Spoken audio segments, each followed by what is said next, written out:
গত 16 বছরের সাথে শুধু তুলনা হতে পারে জাহান্নাম। আমার মনে হয় বিএনপি আসুক, জামাত আসুক, যারাই আসুক, 5 বছর তো তাদের জন্য কন্টিনিউ করা খুব টাফ হবে এবং তার অলমোস্ট অনেক জায়গায় তাদেরকে ফেল করানো হবে। আমি ফ্যাসিবাদ করব। বিগত দিনে আমরা যখন দেখেছিলাম বিএনপি নির্বাচন বয়কট করলো, নির্বাচনে গেল না, তখনও তো জাতীয় পার্টি সময়ের প্রয়োজনেই তো নির্বাচনে গেল। সেটা সময়ের প্রয়োজন, সেটা যদি দোষ হয়ে থাকে, এটা কি দোষের হবে না? না, মানে হলো ধরেন আপনার প্রথমত যেটা আমাদের ফ্রেমিং অনেক মিডিয়ার ভাইয়েরা করবার চেষ্টা করছে যে গত 16 বছরের সাথে এখন কিছুর, গত 16 বছরের সাথে শুধু তুলনা হইতে পারে জাহান্নামের। জাহান্নাম যেহেতু আমরা দেখি নাই, শুনছি কেমন হইতে পারে, এর সাথে আর কিছুর তুলনা চলে না। নাম্বার ওয়ান, এখন ধরেন বিএনপি আর জামাত ইসলামী এই যে মানুষের বলবার, আমি আপনাকে একটু বলে রাখি যে শান্ত ভাই বলছিলেন যে অনেকের কথা শুনতে হয়েছে যে জামাত ইসলামী কেন বিএনপির সাথে। আমরা যখন অনেক ছোট তখনও বারবার বলেছি, মানে কিছু কাজ হলো বিএনপির আজীবন প্রশ্নবারে জর্জরিত করা। এরা কেউ বিএনপির ওয়েল উইশার না। এরা কোনোদিন বেগম জিয়ার অসুস্থতার সময় রাজপথে প্রতিবাদ করে নাই, দাঁড়ায় নাই। যদি প্রশ্ন করা হতো ওই একটাই, আপনারা জামাত ছাড়েন না, আমরা কিভাবে দাঁড়াই? তো বিএনপি তো এবার জামাত ছাড়াই ইলেকশন করবে, রাইট? জামাতও নিজের মতো ইলেকশন করবে। তো বিএনপির পক্ষে এবার কি তারা দাঁড়াবে? এবারে তো তারা সেই ফ্যাসিবাদের কালচারাল বয়ানি সবাই দিচ্ছে। আপনি খেয়াল করেছেন কিনা, আজকে আমি দেখেছি এই যে সম্পাদক পরিষদ, যা সভাপতি মাহফুজা নাম সাহেব ডেইলি স্টারের, সম্পাদক বণিক বার্তার হানিফ সাহেব, তারা 3টে ঘটনাকে উল্লেখ করে বলেছেন এই যে মপটপ হয়েছে এটার ব্যাপারে। এর মধ্যে একটা ডিআরইউ, যেটা রিপোর্টার্স ইউনিটিতে, যেটা এখানে পান্নার প্রোগ্রাম। মানে ভাবেন এর থেকে কত সিগনিফিকেন্ট ইস্যু বাংলাদেশে ঘটেছে। কোনোদিন সম্পাদক পরিষদ বিবৃতি দূরের কথা, তাদের প্রোগ্রামের কভারেজ পর্যন্ত দেয় নাই।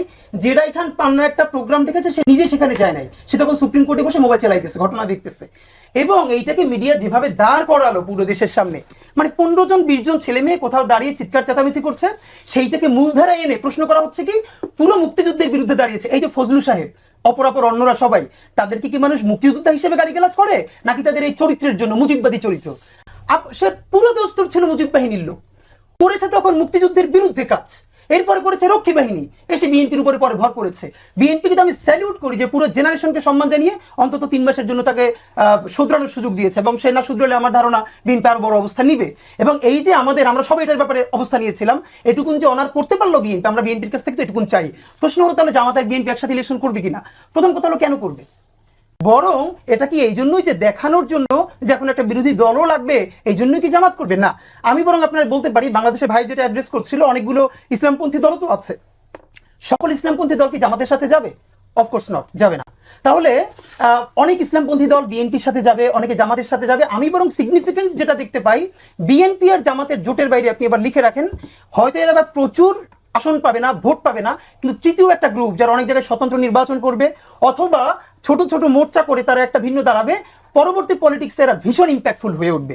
এর কারণ বিএনপি হোক, জামাত ইসলামী হোক, এরা তো আসলে কেউ মানে নতুন ধারার পলিটিক্স তেমন কিছু দিতে পারবে না, শত চেষ্টা করলেও। চেষ্টা করবে, অফকোর্স চেষ্টা করবে, কিন্তু কতটা দিতে পারবে সেটা আমরা 1 বছরে তো অনেক বেশি স্বপ্ন দেখতে পারছি না। তবুও তাদের চেষ্টা জারি থাকুক, এটুকু তো আমরা চাই। কিন্তু এমন কিছু মুখ যারা নতুন করে পলিটিক্সটা করতে চাইবে, এখন মুশকিল হলো আমাদের ভাই বন্ধুরা, বিশেষ করে আমাদের এনসিপির যে বন্ধুরা আছে, এদেরকে হাজারবার বলেছি, যদি এরা মনে করে পলিটিক্স হলো নেক্সট 5 ইয়ার্সের, তাহলে দেশে সর্বনাশ হয়ে যাবে, তাদের আর পলিটিক্স দাঁড়াবে না। আর তারা যদি চিন্তা করে আমাদের বয়স এখন 25, 30, 35, আমরা পলিটিক্সটা করবো আগামী 50 বছর ধরে, এমপি হওয়া জীবনে খুবই ছোট একটা পার্ট। মানে আমার রাষ্ট্রের প্রয়োজনে কোনোদিন প্রধানমন্ত্রী হওয়া লাগতে পারে, কোনোদিন কিছু নাও হওয়া লাগতে পারে, কিন্তু আমার দেশের প্রয়োজনে পলিটিক্সটা জারি রাখতে হবে।